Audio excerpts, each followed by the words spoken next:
už jste tady měli být 4 minuty, ty magore. Já to všechno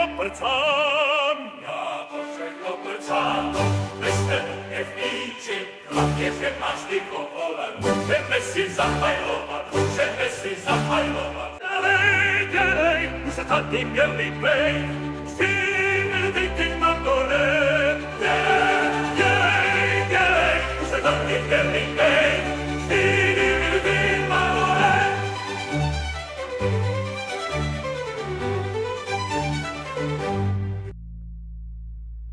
Dělej!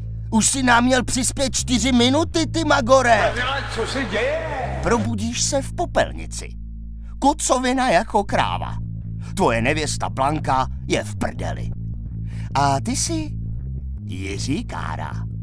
Tak jdeme na to. Rozhodli jsme se udělat hru o Jiřím Károvi a chceme z toho po všech stránkách udělat pořádný nářez.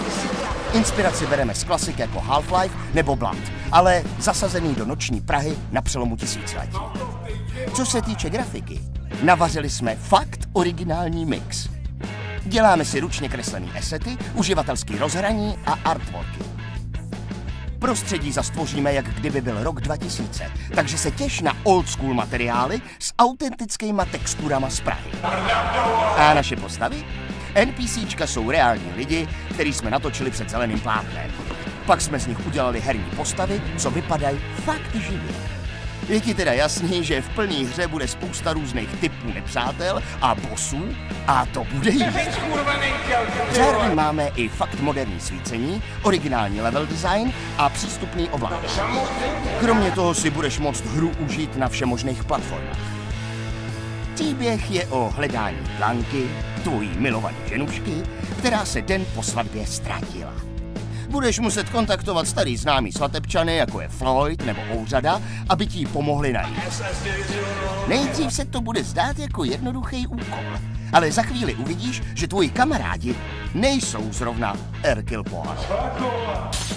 Ale neboj, tohle je spíš akční, ožralej quest, plný chaosu a vtipných historek, než nějaký filozofování nad rozličným místem. Jiří Kára Simulátor je hra, co zabaví gamery, a přitom to pochopí i tvoje máma nebo tvůj kámoš po 12. pivku.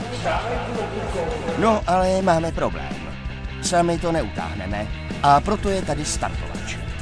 Můžeš nám přihodit pár korun na vývoj, nebo si předplatit plnou hru a počkat, než vyjde. To byl první a poslední varování. Taky si můžeš připlatit za přístup k Early Accessu nebo náš supermerch.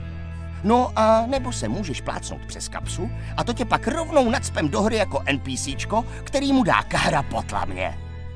A je toho mnohem víc. Mnohem víc. Takže Jiří Kára Simulátor.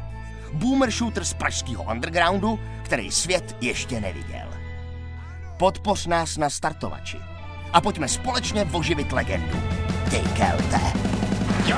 Pojď budeme žít, jak na svatbě Jirky Káry. Panoptikum z Prahy 7 je v každém z nás.